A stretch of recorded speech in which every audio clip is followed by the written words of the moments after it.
Bleu Science, petite rivière d'une douzaine de kilomètres, peuplée essentiellement de truites fario. Une gestion patrimoniale sur une grande partie du cours d'eau, mais qui a eu quelques alevinages en période... il y a eu une période difficile où on a aleviné, mais dans l'ensemble, c'est une gestion patrimoniale jusqu'en embranchement avec le Var. Donc c'est une rivière qui se jette dans le Var. Le Var, c'est le plus gros fleuve des Alpes-Maritimes. Et lui se jette à la mer, bien sûr. Elle prend sa source juste au-dessous, dans les pieds de Beuil et de Valberg.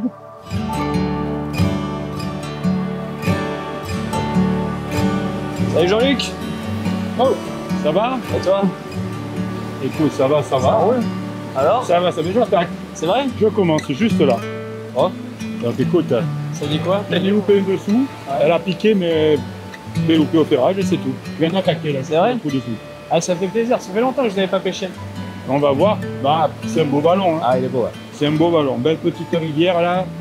Ça fait 14 km, c'est pas très long, mais il y a de quoi s'amuser. Bien, le décor. Ah, le décor, il est quand même fabuleux.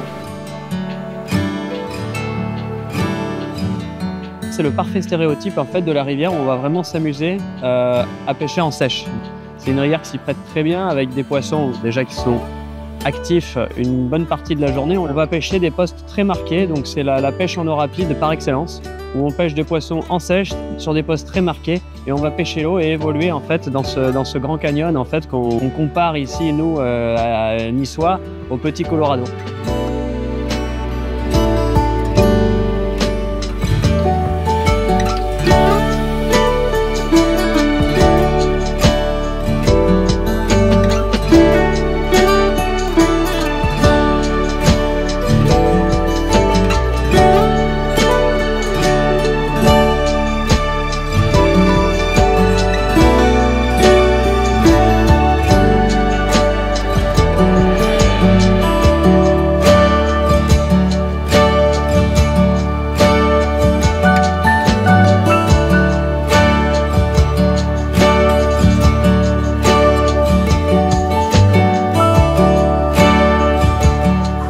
JB, ouais.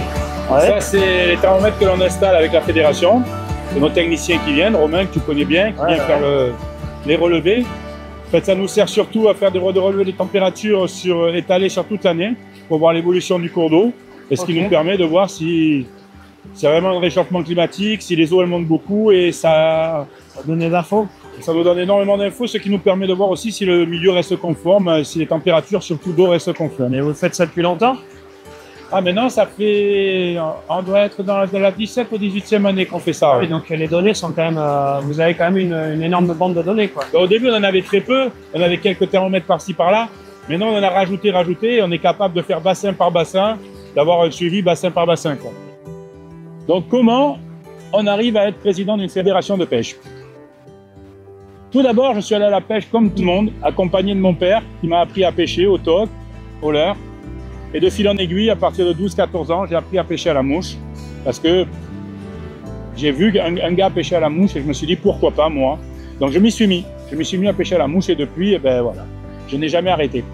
Après avoir été pêcheur, simple pêcheur, je suis devenu adhérent de l'association La Saumonée Vensoise puisque j'habite la commune de Vence. Et j'allais régulièrement accompagner mon père pour faire les lâchers, poser les boîtes d'hiver, faire les alevinages et bien sûr faire toutes les ouvertures de la pêche. En grandissant, je suis rentré au conseil d'administration de cette association, puis je suis devenu garde-pêche bénévole à partir d'une vingtaine d'années. Et j'ai donc surveillé cette rivière qui était la Cagne, puisque j'étais riverain de cette rivière, qui est aussi un amour de jeunesse, bien sûr. Voilà, donc, et à partir de là, eh bien, une fois qu'on est au conseil d'administration, le président arrive à un certain âge, et on me propose de prendre la présidence de la Saumonée Vensoise, ce que j'accepte pendant 3 mandats, donc j'ai été président, et en même temps, quand on est président d'une association de pêche, eh bien on assiste au conseil d'administration de la fédération et de fil en aiguille, je suis devenu donc membre du conseil d'administration de la fédération. Et par la suite, d'un concours de circonstances, on se retrouve président de la fédération. Voilà comment je suis devenu. Ce parcours démarre au bord de l'eau avec une canne et qui finit derrière un bureau avec un ordinateur. Mais je n'oublie pas non plus les moments comme aujourd'hui, parce que je me suis toujours dit, je veux bien aider, je veux bien être président de la fédération, mais il ne faudra pas m'enlever les jours de pêche. Malgré tout, je perds quelques jours de pêche pour me consacrer à la défense du milieu.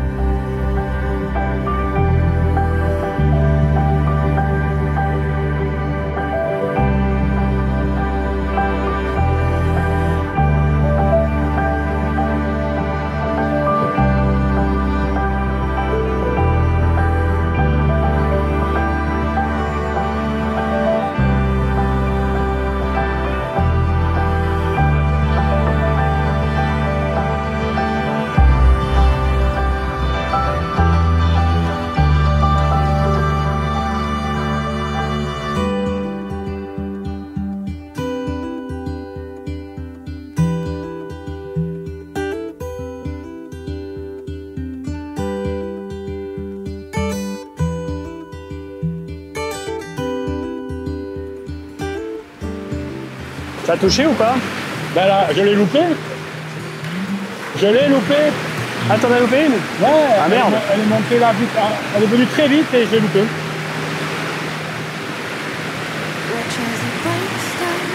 Ah putain, je croyais que c'était un poisson, c'est la wow. Les plaisirs de la pêche. Vas-y, va faire le dessus.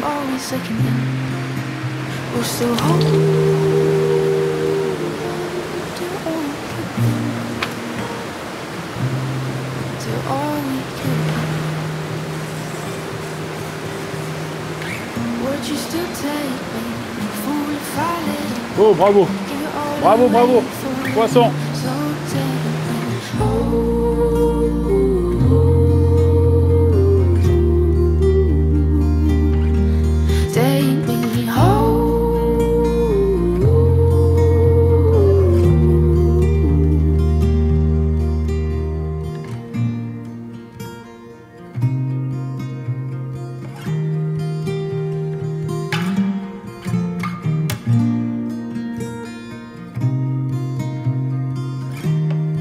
Là, on est sur une rivière, on le voit, hein, je pense qu'on est sur une rivière extrêmement fonctionnelle, avec une densité de poissons qui, en plus de ça, est couplée à finalement des tailles moyennes en fait, qui sont plutôt très intéressantes pour ce type de cours d'eau, parce qu'on est souvent sur des poissons de plus de 20 cm, donc c'est assez amusant. Et c'est vrai que ça permet de vraiment découvrir la pêche en eau rapide par excellence, où on peut faire des poissons aussi bien à vue, au gobage et surtout par contre le plus souvent en pêchant l'eau, parce que malgré tout les truites se font très discrètes et on le voit, on n'arrive jamais à réellement, souvent on ne les devine pas dans les courants, donc c'est une pêche qui est vraiment très intéressante pour quelqu'un qui soit veut découvrir et progresser en pêche à la mouche, soit avoir en fait faire une autre technique de pêche, une autre approche avec une vraie pêche en eau rapide. Donc on va soit partir sur des petites cannes avec des imitations de, par exemple des parachutes, des mouches qui se voient très bien, ou avec des cannes un petit peu plus longues comme moi j'ai eu l'occasion de pêcher. J'étais en 9 pieds 5 pour une meilleure maîtrise des dérives.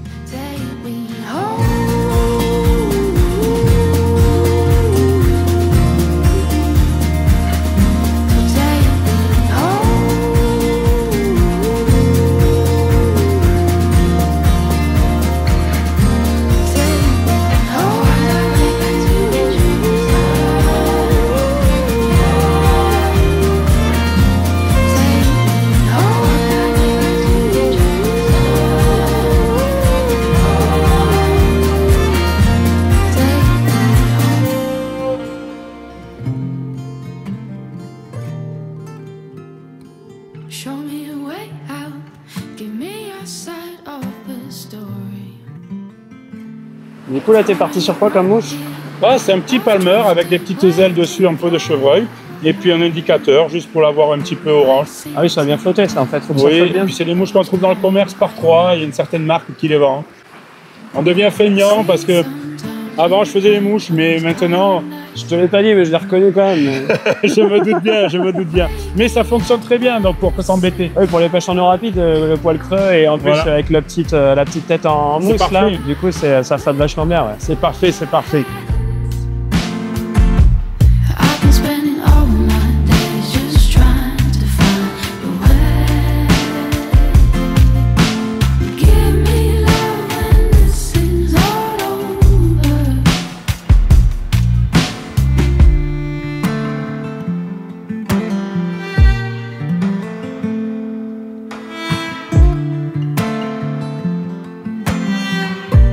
C'est vrai que là, je pense que le Science, on y vient pour la densité de poissons, pour la qualité de la pêche, mais on y vient aussi, c'est vrai que je pense que c'est une rivière qui est assez atypique et presque unique en fait en France, parce que j'ai pas le souvenir d'avoir vu et rencontré d'autres rivières comme ça dans ces énormes roches rouges, ces énormes gorges en fait qui sont très encaissées, où on a soit des milieux un petit peu ouverts, mais sinon on évolue dans un endroit où généralement quand on descend, eh ben, il faut trouver un endroit pour remonter parce qu'on est quand même assez éloigné en fait de la route.